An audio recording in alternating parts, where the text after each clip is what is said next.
Hello everyone, this is Komal, your assist educator. Welcome back to your favorite channel, Unacademy Avengers class 6 to 10th. मैं chapter second जो आपकी new NCERT है ना, उस chapter का मैं सेकंड क्वेश्चन चैप्टर आपके लिए लेकर आ गई हूँ। मतलब उसके 15 एमसीक्यूज, टॉप 15 एमसीक्यूज आपके लिए लेकर आ गई हूँ। जैसे फर्स्ट चैप्टर का लाई थी, चैप्टर का नेम है रीशेपिंग इंडियाज पॉलिटिकल मैप। इस चैप्टर में हमने जो है दिल्ली सल्तनत से लेके, मतलब पहले तो हमारे जो है राजपूत से, फिर दिल्ली सुल्तान आए, उसके बाद मुगल्स आए, है ना, फिर हमने विजयनगर एम्पायर के बारे में देखा, बहुत सारी चीजें देखी। तो ये चैप्टर काफी बड़ा चैप्टर है। अब इस इतने बड़े चैप्टर में से टॉप 15 एमसीक्यूज लाने की रिस्पांसिबिलिटी किसकी? कोमल मैम की। तो मैं लेकर आई हूं, आपको कमेंट में आंसर करते चलना है। तो फटाफट से बिना रुके स्टार्ट करते हैं फर्स्ट क्वेश्चन के साथ। फर्स्ट क्वेश्चन आपसे पूछ रहा है, which of the following battles mark the beginning of the Mughal rule in India. Mughal rule बड़ा ही फेमस रूल था, हमें पता है, मतलब बहुत ही फेमस जो है एम्पायर था मुगल एम्पायर। तो पहली जो है इनमें से कौन सी जो ऐसी बैटल थी जिससे हम कह सकते हैं कि भाई हाँ, अब मुगल एम्पायर जो है स्टैब्लिश होगा। First battle of Panipat 1526, battle of Khanwa 1527, battle of Talikota 1565 या सेकेंड बैटल ऑफ पानीपत 1556। जल्दी से कर दिया कमेंट में आंसर। मैं आपको 10 सेकेंड्स देती हूँ। 1 2 3 4 5 6 7 8 9 10। तो 10 सेकेंड्स आपको मिल गए हैं। तो हमारा आंसर क्या हो जाएगा? फर्स्ट बैटल ऑफ पानीपत 1526 में, जब ये बैटल बाबर जीते थे इब्राहिम लोदी से। तो हम कह सकते हैं कि उसके बाद मुगल एम्पायर का यहाँ पे स्टैब्लिशमेंट हुआ था। ठीक है, now question second, MCQ2, which sequence of events is in the correct chronological order. बहुत ही टफ है, पता होना चाहिए, इसीलिए क्वेश्चन लेकर आई हूं। आपको बताना है कि बैटल ऑफ हल्दी घाटी पहले हुई थी, second battle of Panipat, formation of Khalsa, first battle of Panipat, battle of Talikota, battle of Saraighat, battle of Saraighat, establishment of Sikh empire, beginning of Maratha control of Delhi, formation of Khalsa, battle of Haldi Ghati, establishment of Sikh empire. तो ये आपको बताना है, फटाफट से सोचो, टाइम लो, कोई नहीं, 10 के बदले 15 सेकंड लो, बट ट्राई करो, है ना। सीक्वेंस बताना है करेक्ट कि पहले क्या हुआ था, कौन सी बैटल हुई थी। तो अगर मैं बताने आऊं, जैसे कि मुझे लगता है काफी इनफ टाइम आपको मिल गया है, तो सबसे पहले हुई थी फर्स्ट बैटल ऑफ पानीपत, उसके बाद बैटल ऑफ तालिकोट हुई थी, देन है बैटल ऑफ सरायघाट। ठीक है, मतलब हमसे सीक्वेंस पूछा है, भले कितने भी ईयर बाद हुई हो, किसी के बीच में ही हो, बट हमसे बैटल्स का सीक्वेंस पूछा है। तो सबसे पहले पानीपत की बैटल थी, तालिकोटा की थी, बैटल ऑफ सरायघाट। तो हमारा सेकंड आंसर क्या हो जाएगा? Option B is the correct answer. ठीक है, नेक्स्ट क्वेश्चन में चलते हैं। द दिल्ली सल्तनत comprise rulers primarily of which origin. जो दिल्ली सल्तनत थी, उसके जो रूलर्स थे बेसिकली कौन सी ओरिजिन के थे? क्या वो राजपूत मराठा ओरिजिन के थे, मंगोल चाइनीज थे, पर्शियन अरब थे, या टर्किक अफगान थे? इजी क्वेश्चन, बढ़िया क्वेश्चन। क्या होगा आंसर? तो हमारा आंसर क्या हो जाएगा? वो टर्किक अफगान थे, है ना, इस ओरिजिन के थे वो। चलो नेक्स्ट में चलते हैं। Arrange the following dynasties of the Delhi सल्तनत इन करेक्ट क्रोनोलॉजिकल ऑर्डर। बहुत अच्छा क्वेश्चन, बहुत ही बढ़िया क्वेश्चन। हम बोलते हैं दिल्ली सुल्तान, ये डायनेस्टी, वो डायनेस्टी, तो बट स्टार्टिंग से लेके कौन सी आखिरी तक थी वो हमें ऑर्डर में जमाना है। तुगलक्स है, खिलजीज है, सैयद्स है, ममलुक्स है, लोदीज। ममलुक्स यानी स्लेव डायनेस्टी, दास वंश इसको हिंदी में बोलते हैं। तो आपको इसका प्रॉपर ऑर्डर बताना है MCQ 4 का, तो आप टाइम ले सकते हो। सबसे पहले कौन सी आई थी? चलो मैं आपको एक हेल्प कर देती हूँ, ममलुक्स आई थी सबसे पहले। तो 4 है, यानी 4 या तो ये होगा या तो ये होगा, तो ये ऑप्शन तो एलिमिनेट कर दो। अब अगर आपको पता है सेकंड नंबर पे कौन सी है, तो सेकंड नंबर पे कौन सी आएगी, जल्दी जल्दी से बता दो। तो सेकंड नंबर पे हमारी आ जाएगी यहाँ पे खिलजी। ठीक है, सेकंड नंबर पे, मतलब फर्स्ट ये है, उसके बाद सेकंड नंबर पे खिलजी, देन थर्ड नंबर पे हमारी क्या आ जाएगी, यहाँ पे तुगलक्स आ जाएगी। तुगलक्स के बाद अगर हम बात करें यहाँ पे जो है फोर्थ नंबर पे आ जाएगी हमारी सैयद, और फिफ्थ नंबर पे सबसे लास्ट डायनेस्टी हो जाएगी हमारी लोदीज। तो अगर हम देखें यहाँ पे 4 2 1 3 5 हमारा क्या है? एब्सोल्युटली करेक्ट आंसर है। ठीक है, ये भी नहीं होगा, हमारा करेक्ट आंसर होगा 4 2 1 3 5, यानी सबसे पहले ममलुक्स, उसके बाद खिलजीज, तुगलक्स, सैयद, उसके बाद लोदीज आए थे। ठीक है, चलो नेक्स्ट क्वेश्चन में चलते हैं। One major impact of military campaigns during the सल्तनत पीरियड was। सल्तनत पीरियड के टाइम पे मेजर इंपैक्ट अगर हम देखें मिलिट्री कैंपेन्स का, क्या रहा है? Construction of new temples and universities, raiding, plundering and destruction of temples and seats of learning, spread of Buddhism in northern India, या decline of trade and agriculture alone. मतलब जब भी कोई अटैक करता था, मैं कहीं का रूलर हूं, मैं किसी दूसरे एम्पायर पे अटैक करूं, तो मेरा पर्पस क्या रहता था? तो बेसिकली मिलिट्री कैंपेन का सल्तनत पीरियड में क्या पर्पस रहता था? तो वो लूटपाट मचाते थे, बहुत ज्यादा डिस्ट्रक्शन, मंदिरों को तोड़फोड़ करना, डिस्ट्रॉय कर देना, लूटपाट मचाना, जो भी हमारी यूनिवर्सिटीज है, सीट्स ऑफ लर्निंग है, उनको डिस्ट्रॉय कर देना। ठीक है, तो ये मेन पर्पस रहता था, raiding, plundering, destruction of temples and seats of learning. तो बी हमारा करेक्ट आंसर हो जाएगा। नेक्स्ट में चले, चलो नेक्स्ट में चलते हैं भाई। Alauddin Khilji is particularly remembered for successfully repelling invasions from which empire?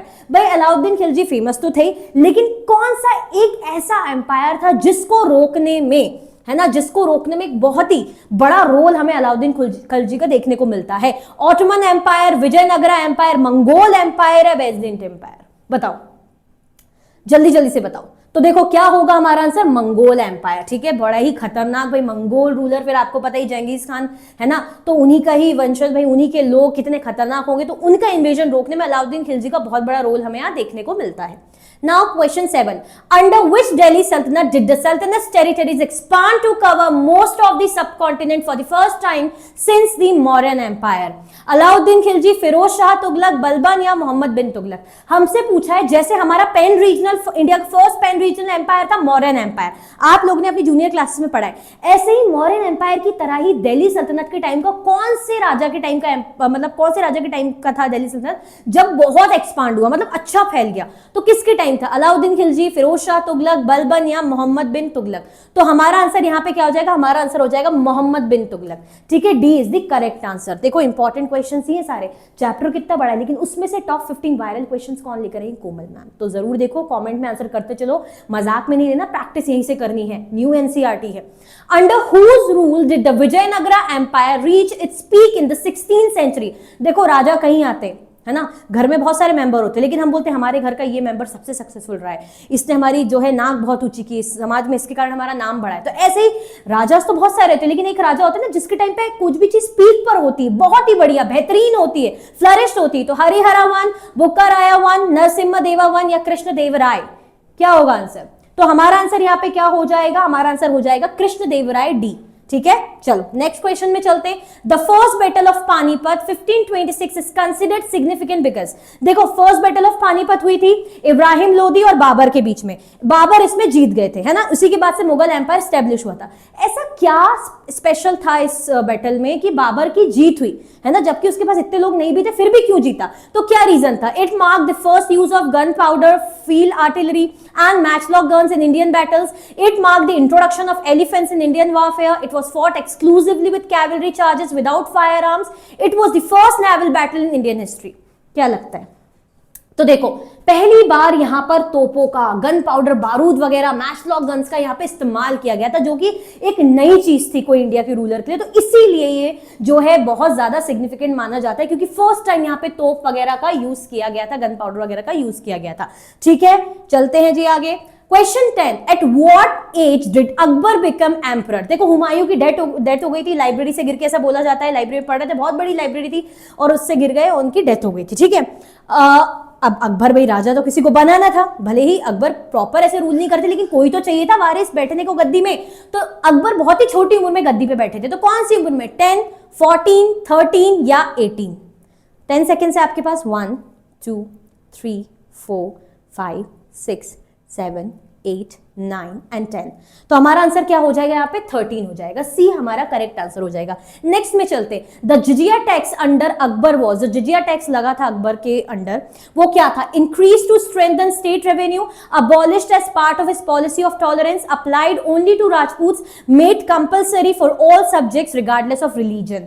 बताओ क्या था जिजिया टैक्स के अंदर? बड़ा ही फेमस टैक्स था, और अकबर के टाइम पे क्या हुआ था? तो अगर हम बात करें जिजिया टैक्स जो है रिलीजियस उस पे लगता था, टूर वगैरह पे, जैसे हम तीर्थ यात्रा वगैरह जा रहे हैं हम हिंदू, मतलब नॉन मुस्लिम्स पे, तो उन पे टैक्स लगता है। लेकिन अकबर के टाइम पे क्या करा था? उन्होंने अबॉलिश करवा दिया था। उनका ऐसा था कि सारे धर्मों की रिस्पेक्ट है ना, वो अपने तीर्थ यात्रा जा रहे हैं, मंदिर जाने, हम उन पे टैक्स नहीं लगा सकते, वो अपने भगवानों के लिए जा रहे हैं, अपने लोगों के लिए जा रहे हैं। ठीक है, तो इसीलिए उन्होंने रिलीजियस टॉलरेंस, यानी हर रिस्पेक्ट, हर रिलीजन की रिस्पेक्ट करना बेसिकली, है ना, जो सुलह कुल की भी वो बात करते थे, तो अबॉलिश करा दिया था। ठीक है, चलो आगे बढ़ते हैं। Next question, What regal title did Aurangzeb assume after becoming emperor? जब औरंगजेब एम्परर बन गए थे भाई, अपने भाई को मार मूर के, ठीक है, तो कौन सा टाइटल उन्होंने खुद के लिए रखा था? Akbar Shah, Ghazi meaning warrior of the faith, Zafar meaning victory, या Alamgir mean conqueror of the world?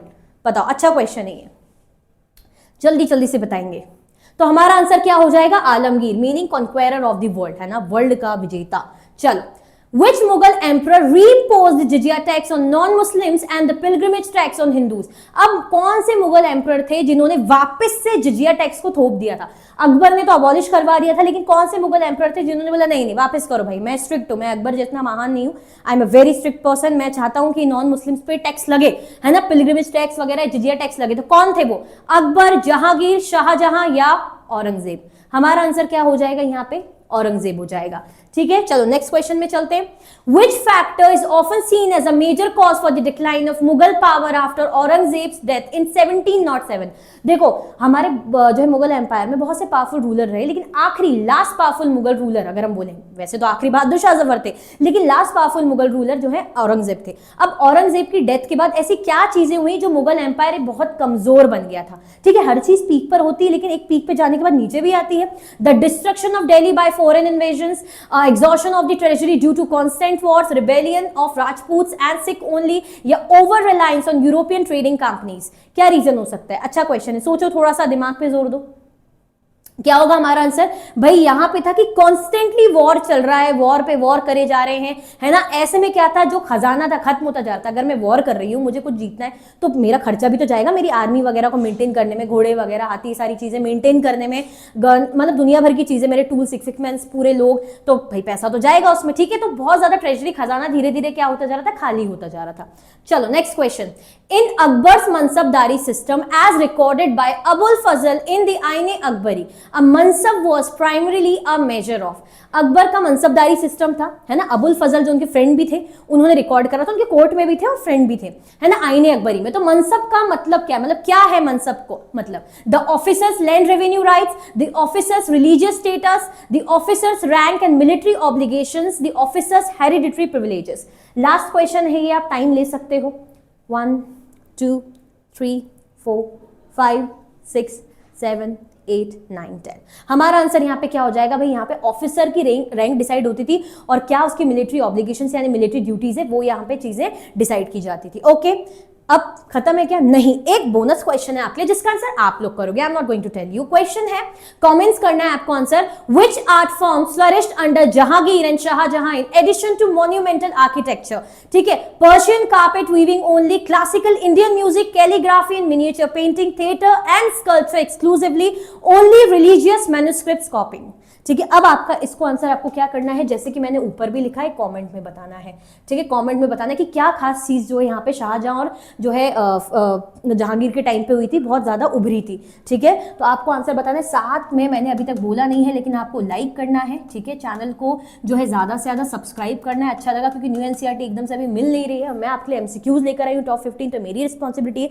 इससे पहले आपके लिए रिकॉर्डेड सीरीज भी जा चुकी है इस चैप्टर की, पूरा 20 to 24 मिनट में चैप्टर समझाया हुआ है, बहुत ही बेहतरीन रिस्पॉन्स भी है, तो जरूर उसको देखिए। लाइक करो, सब्सक्राइब करो, ज्यादा से ज्यादा इसको शेयर करो। और अनअकैडमी के सब्सक्रिप्शंस पे बढ़िया बढ़िया ऑफर भी चलते रहते हैं, तो आप बैचेस परचेज कर सकते हैं। और बैचेस परचेज करने के लिए आप क्या कर सकते हैं, मेरा कोड KG09 परचेज कर सकते हैं, मतलब यूज कर सकते हैं। ठीक है, तो आई होप आपको आज की वीडियो बहुत अच्छी लगी होगी। इसी तरीके से हम मिलेंगे चैप्टर 3 के साथ। Thank you so much for watching.